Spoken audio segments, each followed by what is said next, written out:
Good morning, everyone. Welcome back to Chatting with Wisdom. And for those of you who are catching this live, as you know, things have been a little bit chaotic and crazy. And so this is our first time in my new space. So my desk is not quite level. So if I touch my desk too much, then the screen shakes. And I'm going to apologize in advance for that for those of you who are doing the visual, because I often talk with my hands. So that might be a little bit more of a challenge. So for those of you who who that might be a little bit more sensitive, just be aware of that.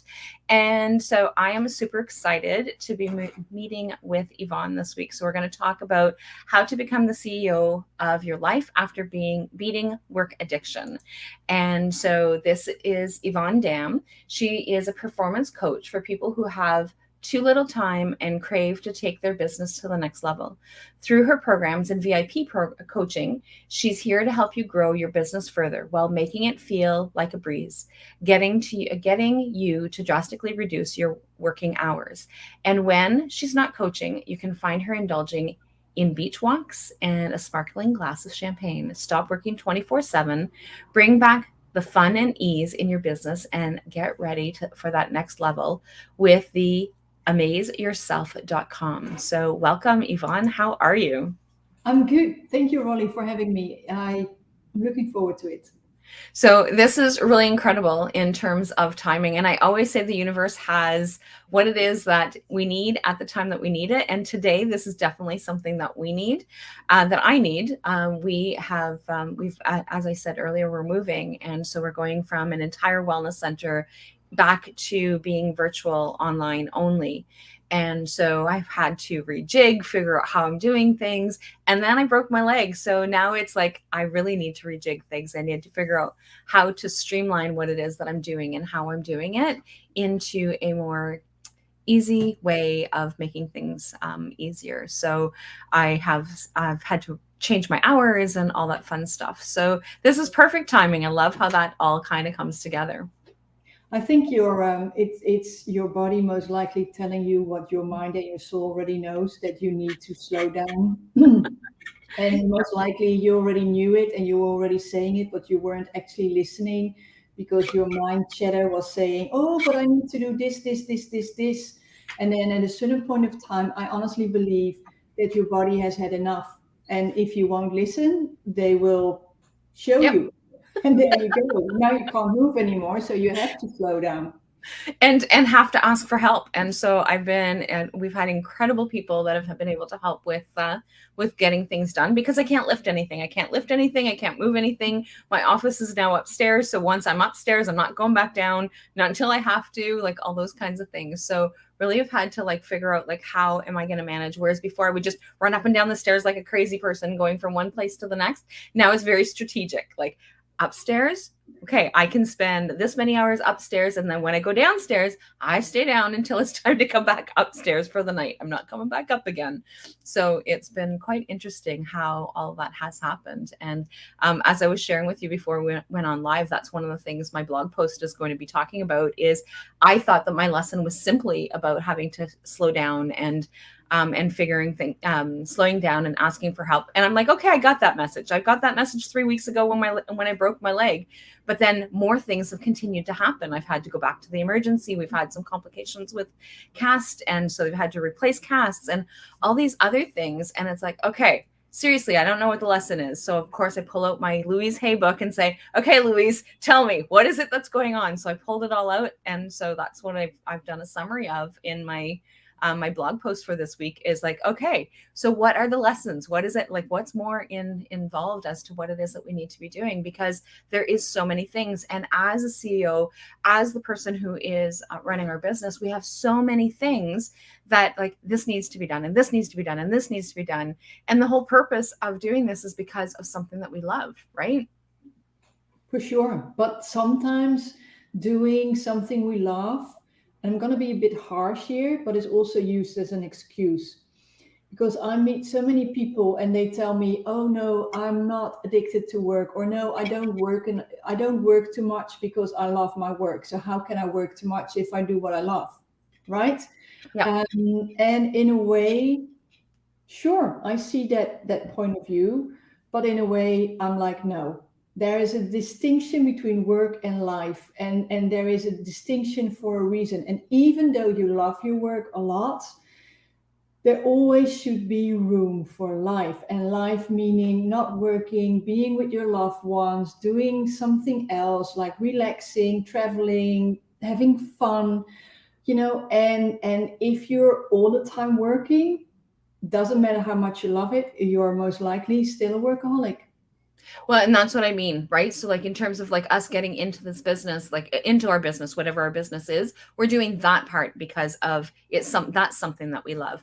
But that's also like that, and like you said, being able to balance that, and it's really important for us to be able to do. So, and that's what I meant by that statement, because it is, we don't start up a business because it's like, well, we're going to start something that we absolutely hate. We're going to be starting up something that we love to do, and that is really important in terms of what it is that we're doing. Sorry, I'm going to try and find position for my cast. I struggle with that with this new desk.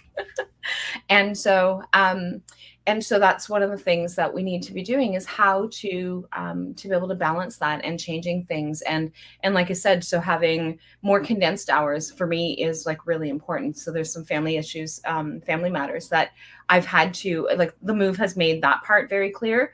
But being able to have so I need to be non-available for clients from certain times of the day so that I can tend to some family things and things like that. So like those are things that are really important for us to be able to, how do we balance that and not just say, okay, well, I'm going to add this to my plate and still work X number of hours, because that's not manageable either. I love that you're actually already saying, I'm not going to add on to it, because that's our almost default mode, right? Oh, I'm moving, but I'm still running my business, or I'm still working. So I'm just going to I'll work evenings. And that's where it often goes wrong, especially when you do it not just for a very short period of time, because there's always an emergency or what have you. But if you continue to do that, that's when your body is going to protest, because they know that you need the rest. So I love that you're already saying, hey, I'm not going to add it. I'm going to say limited hours for family, limited hours for business. And the funny thing is that if you think about it, that's actually better for your business as well. Because, if a store is open 24/7, there's no real urge to go there. There's no real need, because they're open anyway. But if a store is open only 2 hours a day, you will make sure, if you need something, that you plan to go there. You will also feel more special, because you are allowed in those only few hours that it's open. So instead of what we commonly say to ourselves, well, my clients always need me, or my clients want to reach out to me all the time, it is actually the opposite. When we set boundaries, a lot of people are grateful for that. And it's really important to set boundaries. And those are the things that I talk with my clients all the time. And one of the things that I really try to do is practice what I preach. So if it is something that I'm expecting my clients to be able to do, is set boundaries, figure out what it is that they need to be doing, then I need to do that as well. Because otherwise, I'm not helping them. I'm just showing them how to continue to do the things that are not helpful to them. And so that's something that's really important, is being able to have that ability of being able to set those boundaries. And again, my blog this morning was like a nice long blog that I'm having my VA put together. And that was the conversation that I had with myself, was that one of the things is being able to set those boundaries and setting those limits. And one of the things that I've worked really hard over the last number of years is working on codependent behaviors and not staying stuck in those patterns that I was raised into, and making sure that I have these limits and boundaries and things set in place. And so one of the things is being able to, and so again, with the family life stuff and having to modify and adapt things, is I've learned to be able to speak my mind. So if I have something that I have to say, then I'm going to speak it. I'm not going to tiptoe around people. Obviously, I'm not going to be rude and disrespectful. Like that's not what that means. But being able to say, like, no, that's not okay with me. I'm not okay with this happening or that happening. And the circumstances make things more challenging, where it's not my family. So it's that challenge of These people are not. Okay, so then it's like, this is my husband's family. Like, you deal with it. But these are my expectations. And as a husband and wife, these are the things that we need for our life. And so you need, if you're going to tiptoe, you tiptoe. But the bottom line is still this. And so that's how I've actually had to take that approach, and finding different ways, because I'm not tiptoeing. I'm not going to walk on eggshells as I've had to do in the past. That is something that I've no longer, and I have no interest in returning back to old patterns. I love that. I love it. I also often say, when you say yes to someone else, you say no to yourself. Yeah.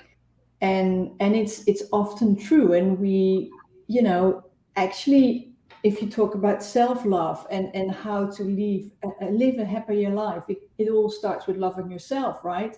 You talked about Louise Hay. Well, she's very well known for that. And loving yourself is actually really being able to say yes to yourself, which sometimes simply means saying no to someone else. And once you do it right, it doesn't offend anyone, because how can you, when you simply say, this is a situation I'm in. And often when you start with something positive, like saying, I love to work with you, or I love to be with you right now, this is what is going on, so can we reschedule, or can we do it another time? Nobody's going to be upset with that. But there's a difference between kind of, telling how much you appreciate someone, but that you now need to make a different choice, or simply saying no, can't, won't, don't want it. There's a world of difference that's gonna make a huge impact.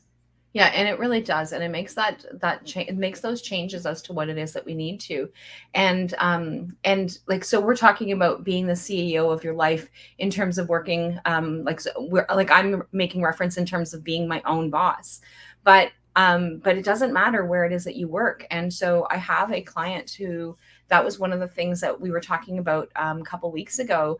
And she was saying, well, I have to do this and I have to do this, and they're short staffed now, and I have to put in more hours. And like, I need to try and meet all of these demands. It's like, no, that's not your job.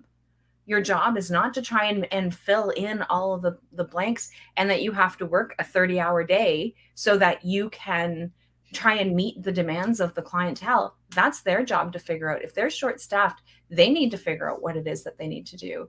And so it becomes about choices, doesn't it?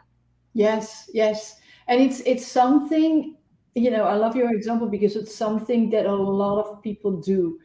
And unfortunately, it's often expected from us as well. If, people leave in a company, and then there's this workload that needs to be dealt with, and you are expected to pick up those extra chores. The thing is, if you will do that and you will continue to do it, basically you're doing the company and yourself and your clients a disservice, because there is a gap in the organogram, right? There is a function that has to be fulfilled. Now, imagine that all the tasks of that person that is left is just being dealt with. What's gonna be said at the top? Oh, we don't need it because it's dealt with. So Yeah. then you're kind of, the clients will never get the service that they need because the person isn't there, and you're just adding it on to. You're disservicing yourself, because you try to cram all this work into overflowing workday, and nobody's going to be served with it. So what I do recommend is, if you get an additional task, and whether this is in your company or in a company, from your employer or your manager, or if you work on your own and you already have too much going on, instead of saying, no, I can't do, because nobody likes to say that and everybody understands the urgency, what you can do is say, yes, I would love to take that on, but I've got quite a few things on my list already. Would you mind telling me, if I make this a priority, which of the other tasks I can deprioritize? And then basically you take them through what's going on already in your Mhm. to-do list. And very often they will say, oh, no, you can't do this. I will either go to someone else, or some other solution will come up. Or they will say, well, you can't do this also, I will take that off. Yeah. And it's really important for us to be able to do that. It's really important for us to be able to make those choices and figure out how we're going to do what's going to be best for us. And like I said, working a 30-hour workday is like, it's not helping anybody. You can't. And you might be able to do it for a short period of time, but I don't even think that you can even do it for a short period of time, right? So not without causing yourself a lot of disservice and trying to figure that part out. And so being able to have that,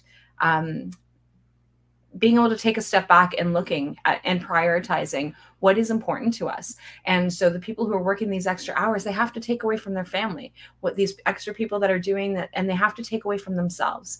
And so, and we hear that from moms. So again, we've got like, so we're talking about work addiction, but again, moms that are staying at home, because we do have some women in the audience that stay at home and work, and so they just keep adding onto their pile. And I often hear, I'll say, or they're also working moms, so they work from home and they're moms as well, and we'll hear them say often, well, what time are you? I'll say, what are you doing for yourself? Well, I don't have time for myself. You need to find time for yourself. You need to have that balance, because if you don't, you're not going to be able to function. And so it's really important for us to be able to do that. And COVID has really amplified that, at least in my opinion, has amplified that a lot for people, because in our area specifically, we had moms that were working full time, and then COVID happened, and kids had to be at home and homeschooled, and all these other things, and they've had to make accommodations. They've had to figure out. And again, it's the moms that taken, in a lot of cases, have taken on that role of working from home and looking after the kids and trying to figure out how to be able to do all that balance. And there's just not enough time for us to be able to do all the things, and finding time for us to be able to take care of each other, like ourselves, is really important. So, which is one of the reasons why I started implementing Yoga Nidra. I have a Yoga Nidra class virtual online, that it's like, you've got an hour for yourself. It's at the end of the day. And if you need to, bring your kids in, like, can do meditation as well. It's not the end of the world, but it's like, there's lots of things that you can do to implement that slowing down and finding ways of being able to do that. Yes, I love it. I love that you offer that, and I think it's very true, and especially for working moms. I'm a working mom, and I know that if I don't take that time for me, if I don't carve it out, I become a very grumpy, very very short fused working mom. And trust me, my daughter doesn't like it. I don't like it. I feel Yeah. the guilt is piling on, so to say. So if you're not doing it for you, carving out time for you, do it for your children or for your child, because I believe they deserve better than a stressed out, worked out mom. They really can feel the difference. And we all know, it's like when you haven't slept well for one night, you wake up grumpy, and somebody just has to say, "Rrr," and you go like, Yeah. you know, and that's the same as a mom. If you keep adding on, adding on, adding on, then at a certain point of time, you just can't take it anymore. So instead, carve out some time, I don't know, go to a playground where you put in, there's always ways to carve out time for you. But really, it's an essential, I think, as a human being, to allow yourself to recharge. And it really is important for us to do that. And I love the word recharge, right? So it's, if we don't recharge the battery, so like your cell phone can't keep working if you don't plug it in, right? We always make sure we plug in our cell phone, because otherwise people can't get a hold of us, or we can't get a hold of others. And so we always make sure that that's plugged in, but we don't always make sure that that happens for ourselves. So I love that word recharge. Yeah, I love that you compare it to a cell phone, because that's what I did once in a presentation. I asked people, so, how often do you charge your phone? Well, at least once a day. But when I use it more, the battery goes down, so I have to recharge it. Or when the phone gets older, I recharge it earlier, because, the battery needs charging. And I thought, okay, so you do it for your phone, but why don't you do it for you? Yeah. And we all need to unplug now and again, just so you can actually feel better. And the one thing that is often in my mind a misconception is, if we talk about taking a break or recharging, we think, oh, I need a lot of time. Well, yes, sometimes you do, but sometimes just making yourself a very nice cup of tea or coffee, or a green smoothie, whatever, and just sitting there for 5 minutes can be totally enough. Just saying to your children, don't disturb me for 5 minutes, can be totally enough. It's one of the reasons why I believe that a lot of parents retract to the toilet, because it's like a closed out period where they can't be disturbed. And sometimes I've helped parents that said that's the only moment I have for me Yeah. when we start working. And that's really, if this is you, I hear you, but you can do way better. And it also teaches your children, right? So like that's one of the other things that's really important for us to be able to do is it is also a teaching moment. So I was babysitting a friend of mine recently, and so or for a friend of mine, and so one of the things is that there was just lots of things going on. We were in the middle of the move. I had already said this is probably not a good idea. I only have one leg. Chasing children is definitely not something that I'm capable of doing.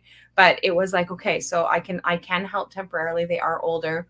And so the siblings were fighting, and it was like, okay, so you go over into that direction, you go over into that direction, and I need you to just sit. And so the poor little guy, it was like I just needed him to just sit. And he's like, well, when do I get up? I just need to calm down. So I need you to stay where you are for right now, and just sit. I just need quiet. So being able to go back. And so then when him and I went back and had that conversation, he was feeling overwhelmed. There was lots of because he's into a new place, he's familiar with my old place, lots of things he doesn't know where to find things, he doesn't know where the toys are, and all the and neither do I. And so like all these other things, and he's like, so he's just overwhelmed. And then so picking at his sister was his coping method. And so it was like, okay, so when we were both able to just sit calmly and both be able to like kind of regroup, we were then able to come up with a new plan. Okay, so this is what you need, so let's figure out how we can actually meet that need and find those things out. And so when we actually teach our children, like although he's not my child, but teaching our children how to navigate through these emotions, and we don't always get it perfect. So so again, during this move, I've had lots of like remembering of all the things that I've had. And so I snapped at a family member, and she was quite insulted and couldn't believe that I would do that. And it's like, okay, so I'm hungry, I'm on one foot literally, and I'm trying to get these things going, and you've just added to my plate, and yeah, I lost it. Not okay, not the way that I should have responded. I apologize for my response. However, we also have to take a look at it from the other person's perspective as well. So when somebody is snapping because they are overwhelmed, what can you do to actually make it easier, not judge them, right? Yeah, yeah, and I think it's something we often. It's almost as if we are drilled into that we aren't allowed to feel our emotions, right? Sometimes you are angry, sometimes you are sad, sometimes you feel hurt, and I love positive thinking. I'm very much a believer of that makes a lot of things better, but I'm not saying push away your emotions, because if you push them away, they're like a balloon. If you try to push them underwater, it will just come up, but it will come up with more force. So and I think you did great with that little boy, that you said, okay, let's calm down, but also allow to feel what you're feeling. And then once you allow the emotions to be there, they will often actually disappear quicker than when you try to suppress them. And especially with children, you if I look at my daughter, I want nothing more for her than to be a happy child. But sometimes in life, there are tough situations. Moving is definitely a tough situation. Let's be honest. I think, well, anyway, it's a tough situation. So when she feels very sad because someone or something happened, I just say it's okay to be sad. And when you then feel it, it goes away, because okay, this is happening, it's temporarily, it's like one of those clouds, seen it, and it's passing by. So yeah, I believe it's a great thing that you allow the emotions to be there. And again, it's really important, and I love that you're actually pointing out the emotions, because we forget to put that into our equation, right? So I don't know any human that doesn't have emotion, right? Hmm. So I have Yeah. yet to meet a human that has no emotion. And so when we forget to put that into the equation, of what it is that's going on. And I know that when I used to teach parenting, that was one of the things that we would talk about, is like what's going on, not with just with ourselves, but with everybody else around us, like so our children and our spouses. And so like what's going on is like, are people hungry? Are people tired? Yes. Do we need to like, I are like, what are some of the things that we need to be taking a look at as in terms of emotions? Was there somebody that just died in the family and now we've got grief happening on that? Or did somebody lose a job? Like all these different things. And we need to take a look at the the outer parts of everything. And so obviously we have no control over anybody but ourselves. And so being able to reflect back on, okay, well, what's going on with my spouse right now? Like, why is my spouse so snappy? And what is it that's going on? And not so that we take on their responsibilities or that we take on their, but being able to look at it from a different perspective is Yeah. sometimes really helpful. Right. So, Yes. Yeah. Yeah, I like to take into a different perspective.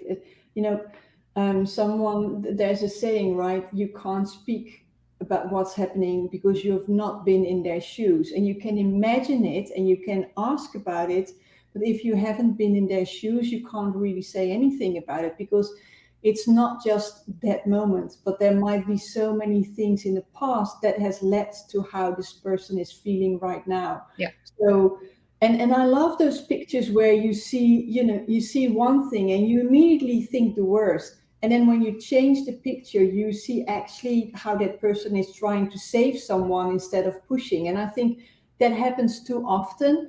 But once again, you can deal with it better and you can place yourself in somebody different perspective earlier when you're tired, when you're open to it, and when you're well rested. Because when you're not tired, I should say, when you are tired and when you are grumpy, you're not looking for a different perspective. You just want to be right. Yep. And that's really important for us to be able to do, and having that time to be able to self-reflect. And so I know I often hear people, so I have either people that love journaling or people that hate journaling. And so, but it's about that self-reflection, right? So like it doesn't have to be like written journaling, but just being able to have that ability, or that time to self-reflect. So while you're sitting having your tea, but not ramping down about all the negative things, about all the positive things, right? So what's positive in this particular moment? What is positive in what it is that's happening, right? So every morning right now in our new place, we get woke up by construction, because the school is there's some work being done at the school just down the road. And so every morning, so it's like, oh, I just want to be able to sleep in. And it's like, okay, so what's positive about this is that I have a functional window. I can have the window open. Once the construction is done, then I'm going to be able to hear the birds chirping again. And so like all these different things, I have the light shining into my room from this direction. And so like there's lots of positive things that come from being woke up by clang, clang, clang, right? So Yeah, yeah, that's very true. And gratitude is an amazing tool, I think. It's an amazing tool to lift up your vibration, to feel better. And what often helps me, we've lived in South Africa for almost 4 years, and there often we didn't have electricity, or you are very aware of that. You're very privileged where you come from and how you live. And I'm still in touch with a lot of people there. So if I would be waking up by the by the sounds of we just had a lot of people working on our place as well, so I would look out of the window and there was this guy and I could almost touch him. So I would twist my monitor so not, I wouldn't feel invaded. And there were times where I felt really bad. And then I thought about all the beauty that was happening and how I could put it in a different perspective. And often think about the people that have so much less of me. That really helps me to feel grateful. And once I feel grateful, it's like this automatic uplift out of my dark moods. Because when you're grateful, there's no room for negativity. There's indeed looking for what is good here. yeah, and it's beautiful. And so one of the things that is there, before we kind of like move into what it is that you have to offer, is there something else that you think that would be really important for us to be able to remember on or a point to be able to make about how to become that CEO of our life? Yeah, I think what a lot of people struggle with often is overwhelm. It's like, you when there is too much going on in your life, in your business, in your work, it's very easy to become overwhelmed. And it starts with something like you're busy, and then you sit and you go like, oh, I need to do this. Oh, and I did. Oh, and I forgot. And then before you know it, you're already thinking about tasks that you have to do in 2 months, but right now they feel so urgent, you need to do that right now. That's the overwhelm. So if you're experiencing this, and we all have it from time to time, so don't feel ashamed, it's just a normal part of life. What best is to actually become back in the moment where you are right now. And to do that, I always like to take deep breath, 3. And if you take 3 deep breaths, and you can pronounce it correctly as well, you just basically you put your feet on the floor and you take a deep breath, and instantly you already feel more relaxed.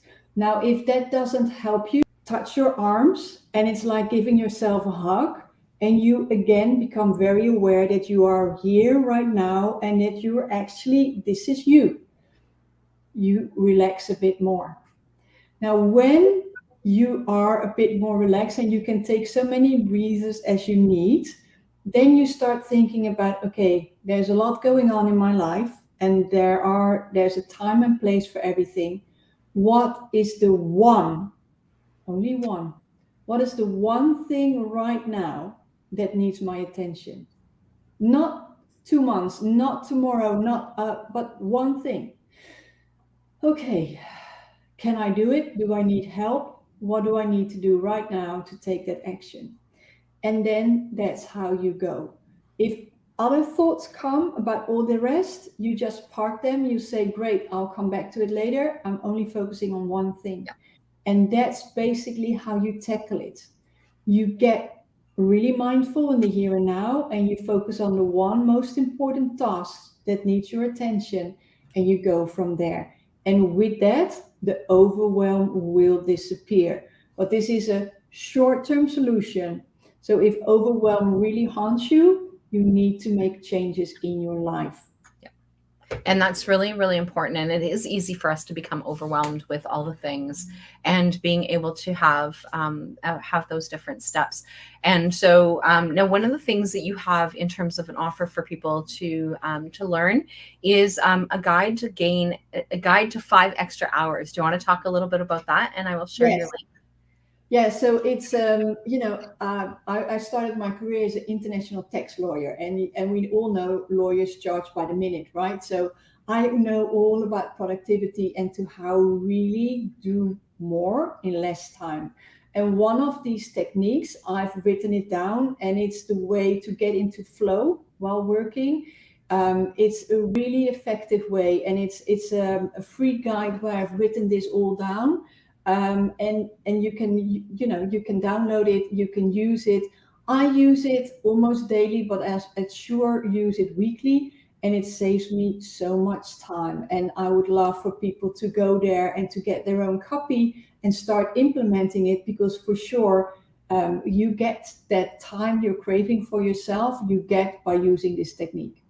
I love that. I love how, and being able to save that extra time, because like I said, like it's, and again, going back to that word that you used, overwhelm, right? Being able to take things down into little bits of time, because if you can find that 5 minutes, if you can find those 3 minutes, it really does make a difference in terms of, and doing breathing techniques, right? So like being able to just take 30 seconds to stop and breathe, and we take our breath with us everywhere that we go, right? So it doesn't matter if we're standing in the grocery store or if we're standing at a green light, we take our breath with us. And it's the best tool, in my opinion, of being able to just kind of slow things down. Our brains can't do 2 things at once. Even though we think we can multitask, our brains still only can do 1 thing at a time.